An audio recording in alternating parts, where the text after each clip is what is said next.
আচ্ছা বলেন তো, গায়ে হলুদে যে মানুষটা বিয়েতে গায়ে হলুদ করে, আপনি কি বিশ্বাস করেন সে বুকে পূর্ণাঙ্গ অনুভূতি রাখে যে এটা গুনাহ, এটা ইসলামিক না, এটা অন ইসলামিক, এটা মহাপাপ, জঘন্য নিকৃষ্ট আচরণ বিয়ের মধ্যে? সে কি এটা অনুভব করে এভাবে হৃদয় থেকে? তার কাছে এত অনুভূতি নাই এটা। মানে আপনি কি মনে করেন এই যে আমাদের বোনরা খোলামেলা চুল, গেঞ্জি, শার্ট, প্যান্ট পরে ঘুরে, ফেসবুকে ছবি দেয়, জামাই বউয়ের ছবি, রুমের ভিতরের ছবি, মানে কথায় কথায় ছবি, যারা নিজেদের সৌন্দর্য প্রকাশ করে বেড়ায় যে বোনরা, আপনি কি মনে করেন যে সে এটা বিলিভ করে তার পাপ হচ্ছে, সে আগুনে জ্বলতে পারে এই পাপের জন্য? আপনি কি মনে করেন সে বিলিভ করে? এরকম মন থেকে অনুভব করে মনে করেন? এই যে আপনি দাড়ি কাটেন, এই যে আপনি শেভ করেন, এই যে আপনি সিগারেট খান, এই যে আপনি মিথ্যা কথা বলেন, এই যে আপনি বাবা মায়ের উপরে ধমক দিয়ে কথা বলেন, এই যে আপনি কোরআন, আজকে 40 বছর বয়স, 50 বছর বয়স, 30 বছর বয়স, কোরআন পড়তে জানেন না, আপনি কি এটা বিলিভ করেন যে কোনোদিন আপনি মন থেকে, হৃদয় থেকে অনুভব করেছেন যে আমি একটা মূর্খ, আমি ইসলামের কিছুই জানি না? যদি আমি ইসলামের কিছুই না জানি, তাহলে কিসে আমাকে জান্নাতে দেবে আমি সেটাই জানি না। আর এই না জানা আমাকে কোনোদিন কষ্ট দেয় নাই, এই না জানা কোনোদিন আমাকে শিখা পর্যন্ত পৌঁছায় নাই, শিখার আগ্রহ জাগে নাই আমার কোনোদিন।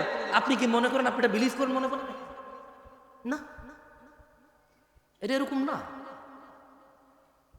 বাদা আল ইসলাম গরীবা, ইসলামের সূচনা হয়েছে কি অবস্থায়? অপরিচিত অবস্থা। আপনি কি মনে করেন কোন মা তার বাচ্চা যখন ক্লিন, এদেশে কয়টা মা মনে করে তোর গুনাহ হয়েছে রে বাপ, তোর গুনাহ হচ্ছে? কয়টা মা মনে করে এরকম? বলতে পারেন আমাকে? মায়ের নাম তো আমনা। মায়ের নাম কি? আমনা সালেহা। ওর মায়ের নাম বিলকিস, ওর মায়ের নাম জুলাইখা। কিন্তু জুলাইখা কি কোনোদিন কল্পনা করেছে, কোনোদিন অন্তরে ভেবেছে, ছেলেকে যখন ক্লিন শেড দেখেছে, ছেলের যখন দাড়ি কাটা দেখেছে, জুলাইখা কি কোনোদিন বলেছে ইন্না লিল্লাহি ওয়া ইন্না ইলাইহি রাজিউন, আমার বাচ্চা নবীর সুন্নতকে জবে করে চলে আসছে? ইন্না লিল্লাহি ওয়া ইন্না ইলাইহি রাজিউন। জুলাইখা কি কোনোদিন ভেবেছে লা হাওলা ওয়ালা কুওয়াতা ইল্লা বিল্লাহ, আমার বাচ্চা টাকনুর নিচে প্যান্ট পরছে, কিয়ামতে আল্লাহ 3 ব্যক্তির উপর দয়া করবে না? এর মধ্যে একজন হচ্ছে যার পায়ের নিচে, টাকনুর নিচে প্যান্ট পরে, যে জামা কাপড় পরে। যে জুলাইখা কি কোনোদিন অন্তরে কষ্ট পেয়েছে আমার বাচ্চার সাথে তো আল্লাহ কথাই বলবে না?